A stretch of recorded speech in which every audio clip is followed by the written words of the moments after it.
أكبر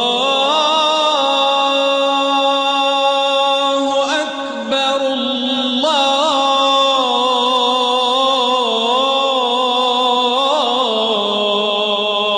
أكبر. السلام عليكم ورحمة الله وبركاته. الحمد لله رب العالمين، والصلاة والسلام الأتمان الأكملان على أشرف الأنبياء والمرسلين نبينا وحبيبنا محمد وعلى آله وصحابته ومن تبعهم بإحسان إلى يوم الدين، أما بعد. Ikhwani wa akhwati, sahabat-sahabat muslimin, muslimat yang dimuliakan oleh Allah Subhanahu wa ta'ala. Kita semua mengetahui dan meyakini dengan baik bahwa satu-satunya yang menjamin dan mengatur serta memberikan rezeki kepada seluruh makhluknya hanyalah Allah Subhanahu wa ta'ala. Tidak ada satupun pihak yang kuasa untuk memberikan rezeki kepada kita, kepada seluruh makhluk yang ada di alam semesta ini, kecuali Allah Subhanahu wa ta'ala. Dan ketika berbicara tentang persoalan rezeki, khususnya rezeki yang sifatnya lahiriah, rezeki yang sifatnya material, maka di situ tidak ada perbedaan antara manusia, hewan, dan tumbuhan. Sebagaimana juga tidak ada perbedaan antara manusia yang beriman dan manusia yang kafir. Semuanya telah dijamin rezekinya oleh Allah Subhanahu wa ta'ala. Sebagaimana firman Allah Subhanahu wa ta'ala di dalam surah Hud ayat 6, Allah Subhanahu wa ta'ala mengatakan, "Wa ma min dabbatin fil ard illa 'ala Allahi rizquha." Dan tidak ada satupun makhluk melata di muka bumi ini melainkan Allah Subhanahu wa ta'ala lah yang akan menanggung rezeki mereka. Yang dimaksud dengan rezeki di dalam ayat ini, kata para ulama tafsir, adalah rizqul abdan. Rizqu al-abdan atau rezeki yang berkaitan dengan tubuh kita. Rezeki yang berkaitan dengan makanan, dengan udara, dengan minuman kita, dengan kesehatan tubuh kita, dengan uang yang ada di dompet kita atau di dalam simpanan kita, atau rizqun am. Ini juga dikenal dengan istilah rizqun am atau rezeki yang sifatnya umum. Rezeki yang sifatnya umum artinya dia bukan rezeki yang sifatnya istimewa. Karena apa? Karena rezeki ini didapatkan oleh semua makhluk. Manusia mendapatkan, hewan mendapatkan, tumbuhan juga mendapatkan. Manusia mendapatkan udara untuk bernafas, hewan juga demikian, tumbuhan juga begitu. Manusia mendapatkan makanan untuk dimakan, hewan juga mendapatkan makanan untuk dimakan, begitu pula dengan tumbuhan. Manusia mendapatkan air untuk diminum, begitu pula hewan, begitu pula tumbuhan. Rezeki model seperti ini juga didapatkan oleh semua jenis manusia. Baik itu manusia yang mukmin, manusia yang beriman kepada Allah Subhanahu wa ta'ala, maupun manusia yang kafir. Nah, itulah sebabnya, sahabat-sahabat sekalian, kalau kita memahami ini, bahwa rezeki yang sifatnya material, rezeki yang sifatnya fisikal, rezeki yang sifatnya umum seperti ini, berkaitan dengan keberlangsungan hidup kita di dunia, ini bukanlah jenis rezeki yang istimewa. Karena itu Anda tidak perlu heran ketika misalnya menemukan ada orang kafir yang memiliki kekayaan yang luar biasa. Ada orang kafir yang memiliki harta yang begitu banyak, sementara ada orang yang beriman yang mungkin hidup dalam kemiskinan. Kenapa tidak perlu heran? Ya karena itu tadi, karena keberlimpahan harta, keberlimpahan dunia itu sama sekali bukan keistimewaan, bukan sesuatu yang perlu dikagumi atau perlu diistimewakan. Karena semuanya akan mendapatkan itu, sebagaimana dalam ayat yang tadi kita baca di dalam surah Hud ayat 6. Wa ma min dabbatin fil ard illa 'ala Allahi rizquha. Jadi semua makhluk melata di muka bumi ini itu ditanggung rezekinya oleh Allah Subhanahu wa taala. Nah, sedangkan ada satu rezeki lain, ada satu bentuk rezeki lain yang itu dikhususkan, dispesialkan, diistimewakan oleh Allah Subhanahu wa taala hanya untuk orang-orang yang beriman, yaitu rezeki dalam bentuk iman, rezeki dalam bentuk hidayah, rezeki dalam bentuk amal saleh, rezeki dalam bentuk hidayah untuk beribadah kepada Allah Subhanahu wa taala. Ini adalah rezeki yang sifatnya spesifik, rezeki yang sifatnya istimewa, di mana manusia yang mendapatkan jenis rezeki yang seperti ini, dia adalah manusia yang istimewa, bukan manusia kaleng-kaleng, ya, bukan manusia standar seperti umumnya manusia. Meskipun mungkin secara fisik, secara material, ya, mereka tidak mendapatkan keberlimpahan harta.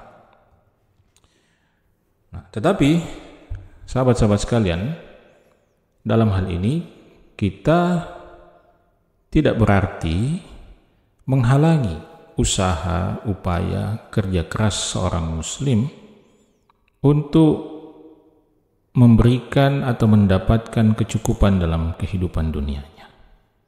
Seorang muslim tetap dituntut untuk bekerja, untuk mencari nafkah, ya, dengan menempuh jalan-jalan yang dihalalkan oleh Allah Subhanahu wa ta'ala, mencari harta yang dihalalkan oleh Allah Subhanahu wa ta'ala. Bahkan di dalam Islam, kerja keras seorang muslim mencari nafkah itu menjadi satu ibadah yang nilainya juga sangat besar di sisi Allah Subhanahu wa ta'ala. Memberi nafkah, memberi sesuap nasi kepada istri, kepada anak-anak kita, itu adalah satu ibadah kepada Allah Subhanahu wa ta'ala. Tetapi pada saat yang sama, kita diingatkan oleh Allah Subhanahu wa ta'ala bahwa tentang urusan harta ini juga akan ada pertanggungjawabannya di hadapan Allah Subhanahu wa ta'ala. Tentang urusan harta ini, pada hari kiamat nanti setidaknya ada 2 pertanyaan yang akan diajukan kepada kita, yaitu min aina iktasabah, dari mana kita mendapatkan harta itu, dengan cara apa kita mendapatkannya, wa fima anfaqah. Pertanyaan yang kedua adalah kita gunakan untuk apa harta itu. Jadi sumbernya harus jelas, kemudian jalur penggunaannya, alokasi dana itu digunakan untuk apa, itu juga harus jelas. Sumbernya harus halal, penggunaannya juga harus halal. Jangan timpang, sumbernya misalnya halal tapi digunakan untuk yang haram, atau sebaliknya sumbernya haram kemudian mau digunakan untuk yang halal. Nah, karena itu sahabat-sahabat sekalian, pada kesempatan kali ini kita akan coba mengulas 20 cara. 20 cara, 20 tips yang diajarkan oleh Allah Subhanahu wa taala dan Rasul-Nya kepada kita untuk bisa mendapatkan limpahan rezeki itu. Bagaimana cara bisa mendapatkan rezeki yang berlimpah di kehidupan dunia kita ini? Kita akan bahas dalam topik kajian kita 20 cara mendapatkan rezeki yang berlimpah. Tetapi karena pembahasan ini mungkin akan cukup panjang, maka pada sesi kali ini kita hanya akan membahas 5 di antara 20 sebab atau 20 cara mendapatkan rezeki yang berlimpah itu. Cara yang pertama untuk mendapatkan rezeki yang berlimpah adalah taqwallahi ta'ala. Itu menjaga ketakwaan, menjaga rasa takut kita kepada Allah Subhanahu wa ta'ala. Ya, ini adalah cara yang general. Ya. Cara yang general artinya ini adalah menjadi cara yang paling mendasar. Cara yang paling mendasar untuk bisa mendapatkan limpahan rezeki dari Allah Subhanahu wa ta'ala. Ya, sehingga seorang manusia, seorang hamba yang menetapkan Allah sebagai tujuan hidupnya, menetapkan keridhaan Allah Subhanahu wa ta'ala sebagai tujuan kehidupannya di dunia ini, mendekatkan diri kepada Allah Subhanahu wa ta'ala menjadi obsesi hidupnya, maka hamba yang seperti ini pasti akan dilipat gandakan rezekinya oleh Allah Subhanahu wa ta'ala dengan cara yang tidak disangka-sangka. Dan itu di dalam Al-Quran kita sering mendengarkan sebuah ayat. Ya, ayat ini dikatakan oleh sahabat Abdullah ibnu Mas'ud radhiyallahu ta'ala anhu sebagai asra'u ayatin farja. Ya, sebagai ayat yang paling cepat memberikan jalan keluar, paling cepat memberikan solusi. Maksudnya ayat ini menunjukkan pada kita bahwa jalan keluar dan solusi bagi orang yang bertakwa itu sangat cepat datangnya. Ayat yang dimaksud adalah firman Allah Subhanahu wa taala dalam surah At-Talaq ayat kedua sampai ayat ketiga. Wa may yattaqillaha yaj'al lahu makhraja wa yarzuqhu min haitsu la yahtasib. Wa may yattaqillaha yaj'al lahu makhraja. Siapa saja yang bertakwa kepada Allah, maka Allah akan memberikan kepadanya jalan keluar. Di sini pada ayat ini kalau Anda perhatikan antara statement pertama, antara kalimat pertama wa may yattaqillah, kemudian kalimat kedua yaj'al lahu makhraja, siapa yang bertakwa kepada Allah, Allah akan berikan kepadanya jalan keluar. Antara dua kalimat ini tidak ada kata yang memisahkan antara keduanya. Ya, tidak ada imbuhan, tidak ada kata sambung yang memisahkan antara keduanya. Nah, karena itu ini menunjukkan bahwa balasan untuk orang yang bertakwa itu, jalan keluar bagi orang yang bertakwa itu akan cepat datangnya. Begitu pula wa yarzuqhu min haitsu la yahtasib. Ya, dan Allah akan segera memberikan rezeki kepada hamba yang bertakwa itu dengan cara yang tidak dia sangka-sangka. Ibnu Abbas radhiyallahu taala anhuma ketika menafsirkan ayat ini, wa may yattaqillaha yaj'al lahu makhraja, siapa yang bertakwa kepada Allah, Allah akan berikan kepadanya jalan keluar. Ibnu Abbas mengatakan, maksudnya yunjihi min kulli karbin fid dunya wal akhirah. Maksudnya Allah Subhanahu wa taala akan menyelamatkannya dari segala bentuk kesusahan di dunia dan akhirat.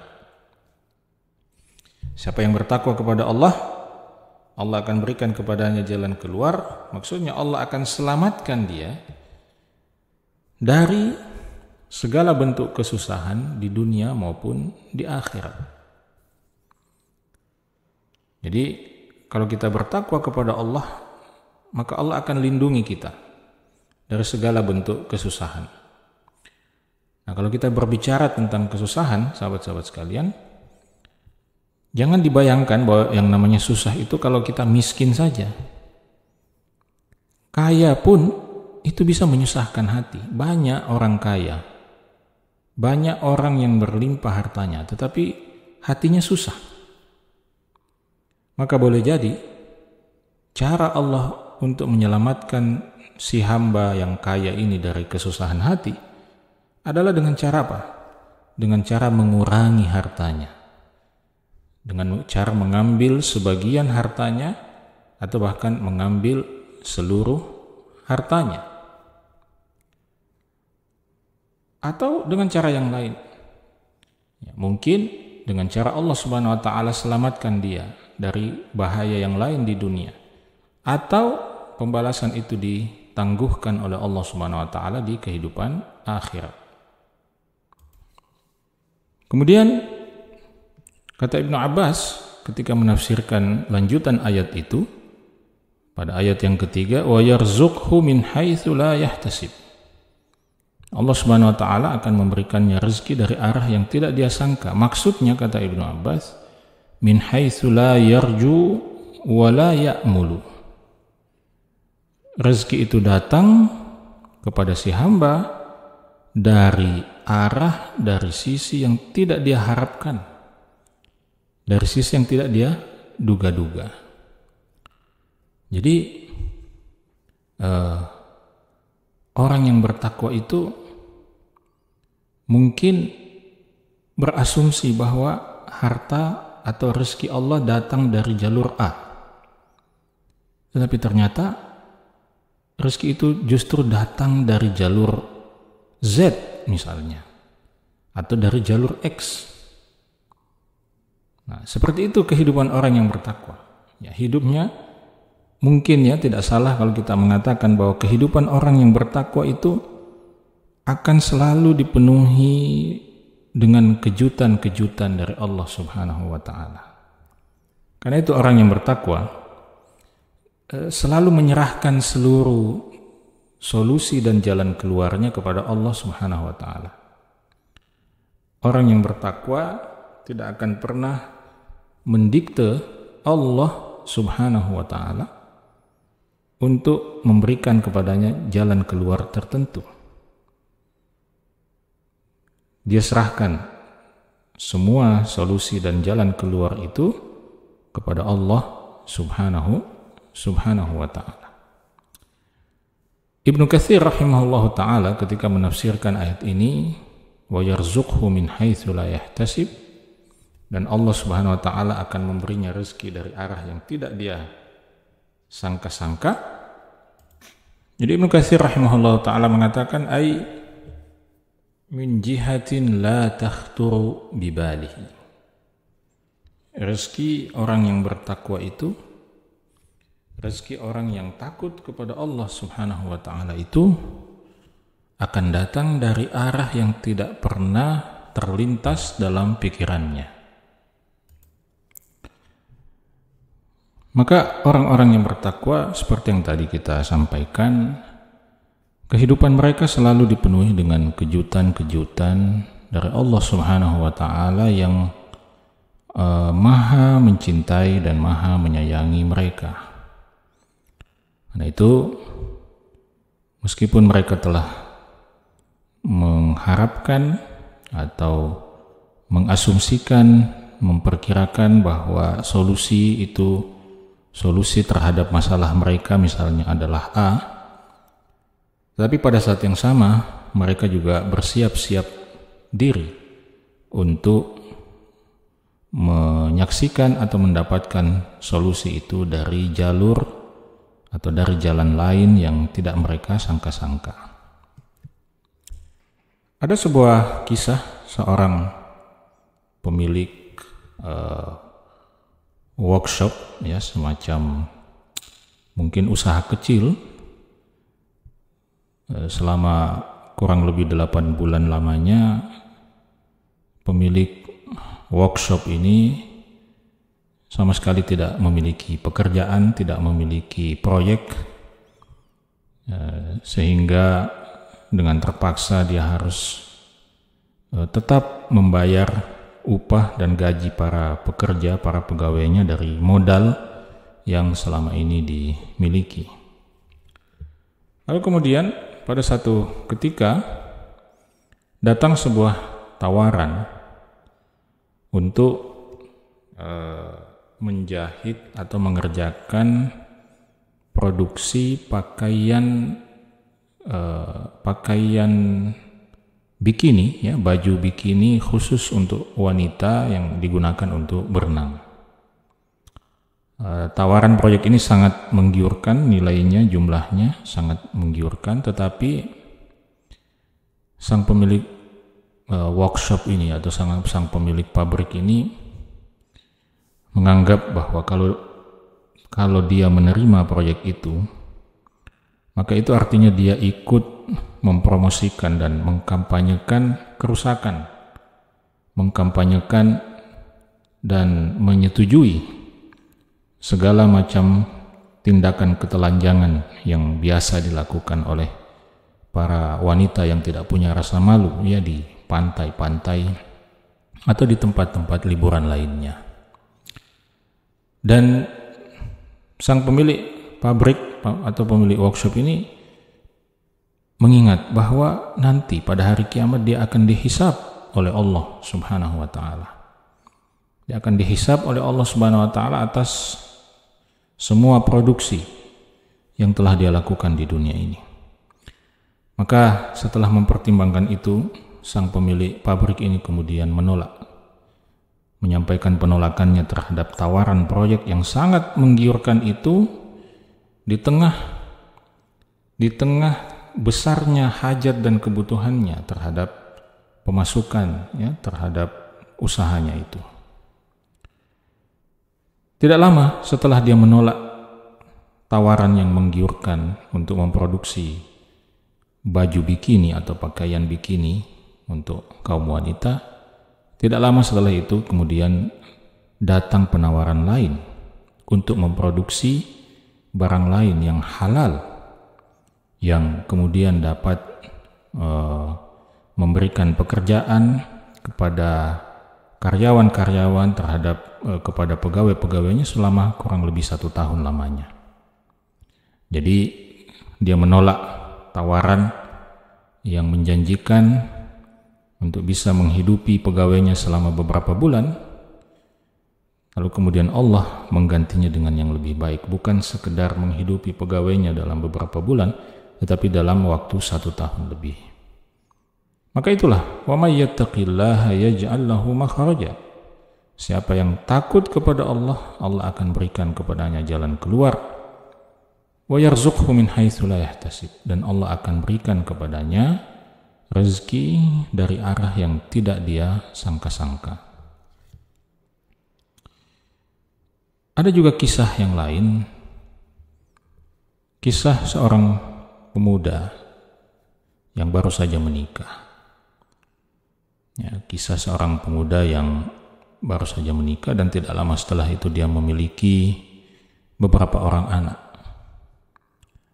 Secara terpaksa dia kemudian demi menghidupi dan memberi nafkah kepada keluarganya, pemuda ini kemudian terpaksa bekerja di sebuah pabrik, ya, di sebuah toko, ya, di sebuah toko yang menjual pakaian dalam khusus untuk wanita. Tetapi ya, tabiat pekerjaan seperti itu mengharuskan dia begitu sering berinteraksi dengan kaum wanita, dengan lawan jenis. Dan dia merasa bahwa itu sangat berbahaya untuk agamanya, sangat berbahaya untuk akhlaknya, dan tentu menjadi fitnah bagi dia, ya, menjadi fitnah bagi dia sebagai seorang laki-laki. Maka setelah mempertimbangkan banyak hal, pria ini kemudian memutuskan untuk meninggalkan pekerjaan itu. Jadi dia meninggalkan pekerjaan itu karena Allah Subhanahu wa ta'ala. Dia meninggalkan pekerjaan itu karena rasa takutnya kepada Allah Subhanahu wa ta'ala. Dia kemudian memutuskan untuk pindah ke kota lain, mencari pekerjaan yang bisa menenangkan hatinya, dan setelah berbagai upaya, ya qadarullah, dia kemudian gagal mendapatkan pekerjaan yang dimaksud, sehingga kemudian dia kembali ke kota asalnya, di mana di kota asalnya dia kemudian mendapatkan pekerjaan yang terhormat di sebuah perusahaan, dan karena akhlaknya bagus, pekerjaannya ya sangat profesional, dia bekerja secara profesional dan amanah, maka tidak lama setelah itu, kurang lebih setahun setelah dia bekerja di sana, perusahaan pun memilihnya ya, sebagai salah seorang karyawan, salah seorang pegawai yang kemudian mendapatkan hadiah kesempatan untuk menunaikan ibadah haji ke kota suci Mekah atas biaya perusahaan. Lagi-lagi di sini kita melihat wa may yattaqillaha yaj'al lahu makhraja. Ya, siapa yang bertakwa, siapa yang takut kepada Allah, maka Allah akan memberikan kepadanya jalan keluar, dan Allah akan memberikannya rezeki dari arah yang tidak dia sangka-sangka. Kemudian kisah yang lain adalah kisah seorang pemilik percetakan. Suatu waktu kepada sang pemilik percetakan ini datang sebuah tawaran untuk mencetak sebuah majalah bulanan secara berkelanjutan. Hanya saja topik atau tema majalah ini sangat tidak layak. Ya, kandungannya atau konten majalah ini adalah konten-konten yang tidak layak, yang busuk, yang rendahan sifatnya. Ya, karena itu sang pemilik percetakan ini kemudian menolak tawaran itu karena dia tidak ingin menjadi bagian dari menolong orang lain melakukan perbuatan dosa dan maksiat kepada Allah Subhanahu wa ta'ala. Maka dia menolak itu karena rasa takutnya kepada Allah. Menolak tawaran yang cukup menggiurkan itu karena rasa takutnya kepada Allah Subhanahu wa ta'ala. Lalu apa yang terjadi kemudian? Yang terjadi kemudian, Allah Subhanahu wa ta'ala mengirimkan kepada dia seseorang yang kemudian memberikan proyek untuk mencetak 50.000 eksemplar mushaf Al-Quran kepada pemilik percetakan itu. Dan proyek itu tentu saja memberikan keuntungan yang luar biasa kepada sang pemilik percetakan.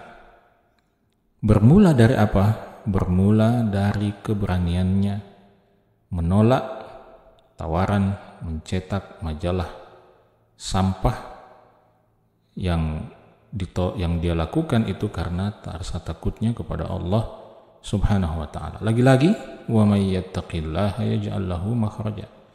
Siapa yang takut kepada Allah, maka Allah akan berikan kepadanya jalan keluar, wa yarzuqhu min haitsu la yahtasib, dan Allah akan berikan dia rezeki dari arah yang tidak dia sangka-sangka. Dan contoh-contoh semacam ini sangat banyak, sahabat-sahabat sekalian. Karena itu Al-Imam Sufyan Ats-Tsauri rahimahullah mengatakan, ittaqillah, takutlah kepada Allah. Fama ra'aitu taqiyan muhtajan Karena saya tidak pernah melihat ada orang yang takut kepada Allah, ada orang yang bertakwa kepada Allah Subhanahu wa taala yang muhtajan, yang masih memiliki hajat ya kepada manusia. Saya tidak pernah melihat ada orang yang bertakwa itu yang kemudian hidup dalam keadaan susah. Ya. Karena apa? Karena Allah Subhanahu wa taala sudah menjamin rezeki dari seorang hamba yang bertakwa kepada Allah Subhanahu wa taala. Nah, ini penyebab atau cara pertama sekaligus cara paling utama untuk bisa mendapatkan limpahan rezeki dari Allah Subhanahu wa taala, yaitu apa? Yaitu dengan menjaga takwa, menjaga rasa takut kita kepada Allah Subhanahu wa taala. Insyaallah kita akan lanjutkan pembahasan tentang ini dalam pertemuan kita yang selanjutnya. Semoga bermanfaat. Assalamualaikum warahmatullahi wabarakatuh.